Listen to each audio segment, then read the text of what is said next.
Assalamu alaikum wa rahmatullahi wa barakatuhu. What's up, guys? In today's video, we will be reviewing the game that took me to 1200 Rapid. I'm very excited to show you this game, and I'm very proud of reaching 1200 Rapid. And without further ado, I'm going to show you this game. I'm with the black pieces, and my opponent has the white pieces. He plays e4, and I play c6, the Caro-Kann. This is a very popular opening, and many people have played this before. He played d4, and I played d5. This is the main line so far. And once he played knight d2, I realized that he's playing the Alien Gambit. Now, this is a gambit that when the opponent takes the d4 pawn, you take with the knight. And if I play, for example, knight f6, then you play knight g5, and you want to sacrifice your knight on f7. I took the pawn, and he took back with the knight. This is the main line, Alien Gambit.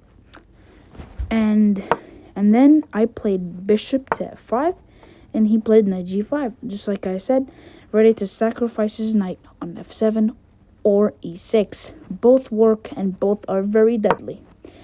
I played bishop g6 because when he sacrifices his knight on f7, I take with the bishop and my king is nice and cozy.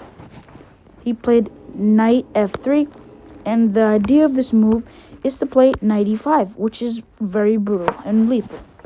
I played h6, attacking my opponent's knight, and he played knight e6, the Alien Gambit. I thought for a while here, because I played queen d6 a lot in this position, but then my opponent takes my f8 bishop, and then I can't castle anymore after king takes f8. So I thought I was experienced enough to just accept the gambit and take the knight.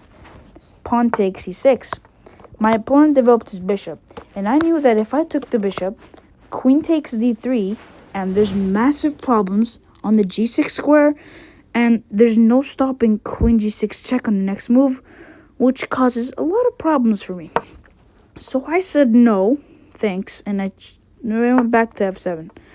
My opponent played knight e5, and then I played queen d5. This attacks the g2 square, so then my opponent swiftly castled his king, which is actually a very nice move, because it's preparing rook e1, which targets my very weak e6 pawn. And now I developed my knight to d7, and my opponent just took the bishop. Now, I knew if queen h5 here was played, then it would be lethal, which is the reason I played queen d5 in the first place, to stop any queen h5 business. My opponent centralizes rook e1, and I've developed my knight to f6. My opponent played b3, which I think is the idea, to develop his bishop on b3, or maybe the idea is to play c4. I took the free pawn on d4, and my opponent sacrificed his rook. Rook takes e6.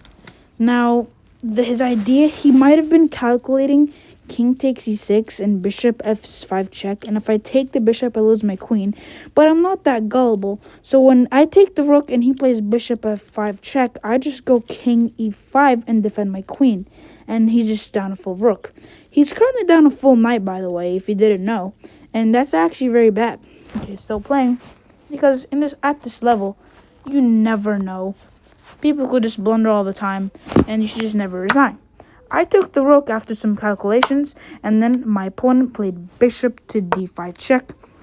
I played the only move defending my queen, which is king e5. It looks hilarious and absurd. The king on e5, like in the center of the board, it's supposed to be on b8 or on g8, castled and next to his pieces, but whatever. Queen e2 check, and I knew that if I just played king d6 and king c7, my king would be very, very safe. And I didn't know what my opponent would do, because he can't play bishop b2 to pin my queen to the king, because I'm just going to take it and attack his rook. So I went king d6, and after some thought, my opponent played queen e6 check, which actually does not do anything. So then I went back to c7, and my opponent resigned because he's down a full rook and a knight. He's down 2 full pieces, which is +8 for me. And I'm just going to play king c8 or king b8, get my rooks in the game. And yeah, I'm just going to win the game in the long run. And I turned 1200 with this game. And I am very proud of that. And